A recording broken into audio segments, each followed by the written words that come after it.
You're watching the free version of Silhouette Essentials. For projects and footage, head to borisfx.com for the premium download.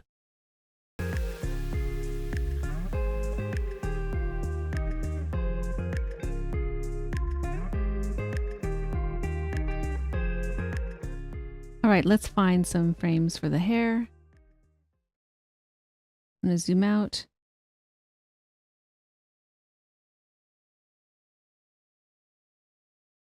Let's do some frames around here. Okay, so I'm going to reset the grade filter things here. We're not going to need that for the hair, and also the rotate as well. And it doesn't really matter if we're still in the stabilized view. When I'm painting the wire out of this frame, I'm going to try to use original source. So I'm going to try to use the frame, this frame, which is before, and the frame after. And we'll start with that. Just going to make sure I'm on the frame before.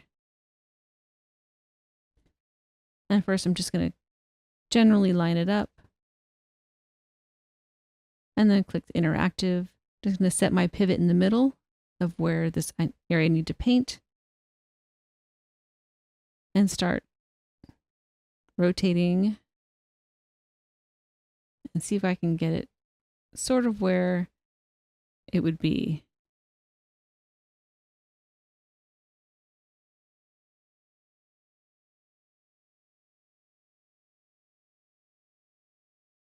Okay, let's see what that looks like. Going out of interactive, let's go to 100%.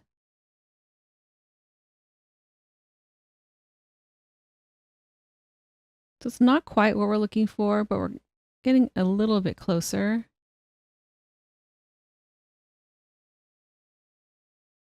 And it's just too dark. I can edit my source a little bit more. Interactive.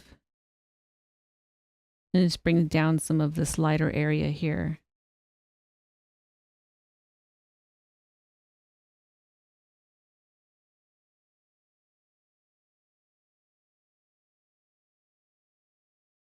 And I've painted out the wire in the background previously. So that's why I paint the background before I paint the foreground, because then when you're painting the foreground, things like characters or hair, then you already have a clean background to paint against and you're not fighting these edges.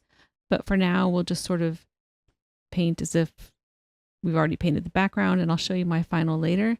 So we only got so far with this, with using another source. So I'm just going to reset this, and now I'm back on the same frame. And I'm just going to use the same frame to paint this frame. So I'm just going to select this area up here and just paint this hair down like that.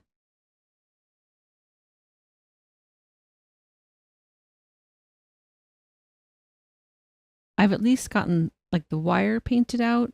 So now we can just reconstruct the hair. If I click 1 and 2, you can see the before and after.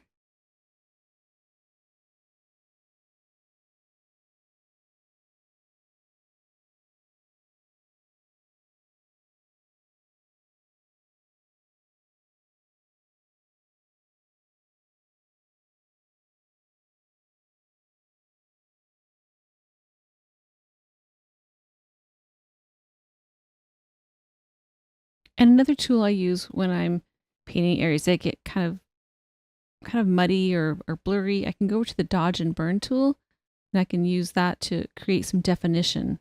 So I'll use this at a low opacity, try 50%. And here that's probably too much. Let's try 20. We'll just go for the full. And I'm just kind of painting in some lighter areas. And I can also do that with the darken, the dodge. And if I still feel like it's a little bit messy, I can use the drag tool and just drag out some of the areas where it's not quite even. Maybe up that a bit.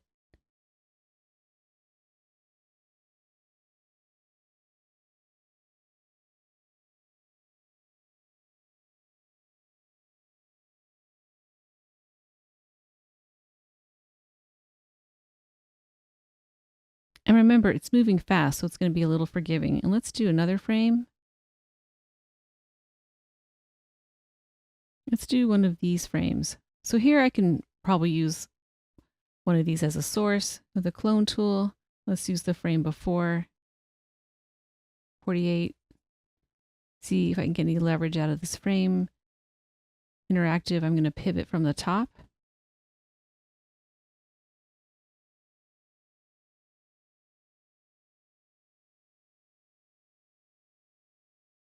Click interactive off, paint at 100%.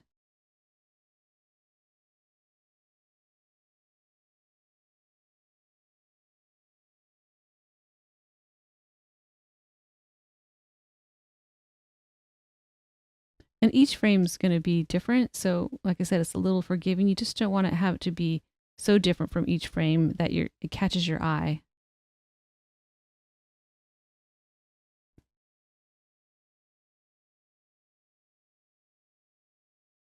If you just get these vertical lines out of the hair, then that's halfway. And then I use the drag tool to sort of pull some of these areas where they got chopped off.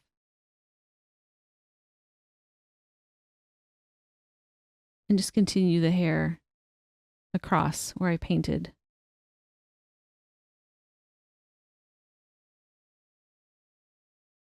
And I compare the original or the input as I paint, so I'm not doing something too drastic.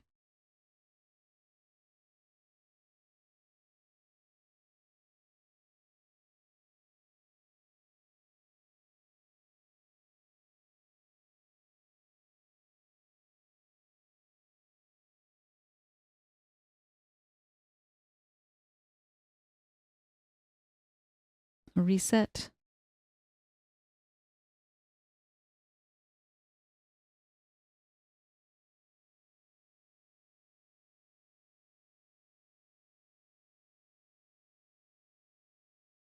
I'd like to use the interactive tool when I'm doing different transformations all at once, so I don't have to go in and out of QWE.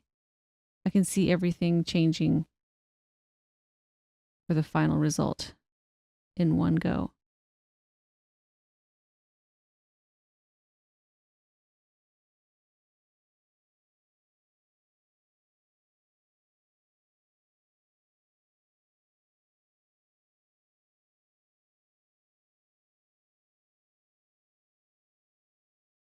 Remove any vertical lines. I'm going to pull the hair up here and there so the pieces are continuous across. Okay, so that's generally how I would do the hair. And now we can take a look at the final. Okay, here's the final result. And all the wires are removed. You can see my painted alpha. And then I can also turn on the strokes. If I go to the paint node here and click on the strokes tool, you can see all the different paint strokes. And we'll just compare with the original. We'll turn off the strokes tool. Just click away into the output. So we'll compare a few frames. Let's look at the hair, zoom in. And here we have the original and the output. It's painted over her hair. We have some nice edges here.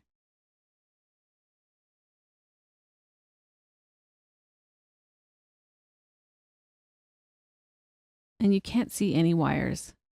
And I also painted over this bright window area. I just had to really gamma down and take a look. So that part got done as well. And over her face.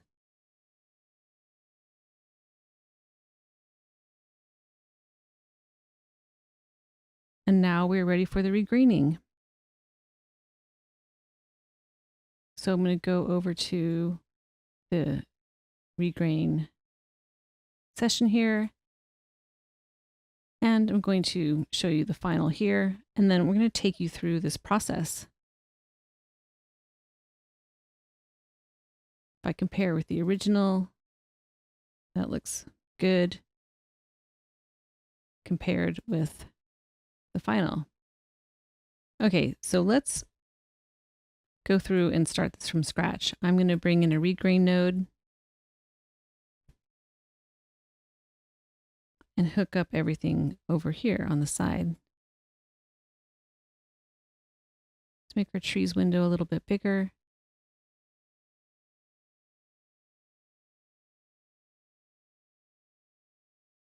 Okay, so now we're in the regrain node here, and I'm going to click Analyze Footage. And it's going to find the search area and do the sampling. Okay, so let's go in and do some comparing. I'm going to go to an area where I know the grain's going to be replaced. But first, to do that, I'm going to make sure that I have matte enabled, because I just want to regrain where my alpha is. So here we are. Let's find a frame where we can compare that. How about this frame here? And I'll zoom in a little bit. So when I compare the original, I'll just take a snapshot here and go down to the regrain, and I'll do a little split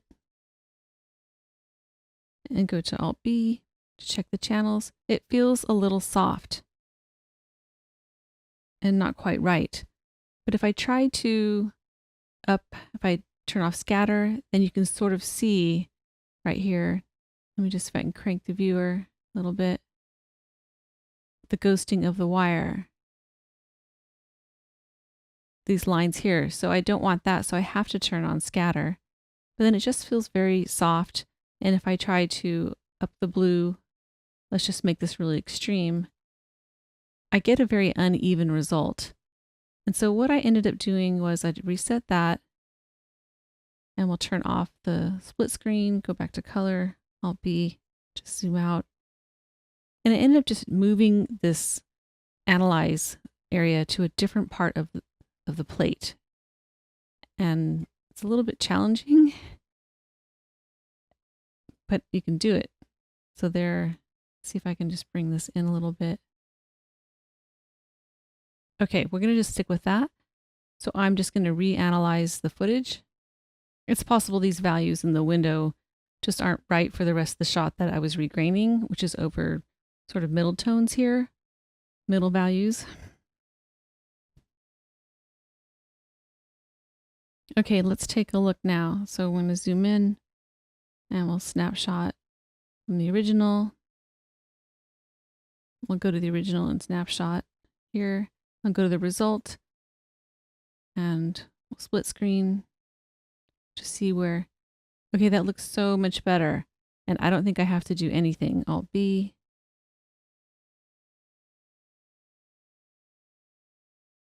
Alt G.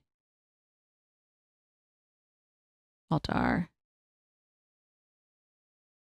Okay, so I'm really pleased with that result. Just going to zoom out here. And then here is the output. Just make our viewer a little bit bigger here. And we are not in the stabilized view this time, and I'll reset the viewer. And there's the final. This is the end of class 7, the wire removal class. We covered a lot here, including stabilization tracking techniques, tracking in silhouette with exclusion shapes, source match move, painting in the stabilized view, relative on and off options, painting using alphas as a tool, grade filter in the clone tab, and how to tweak your regraining results to get what you want. Thank you for joining me, and see you in the next class.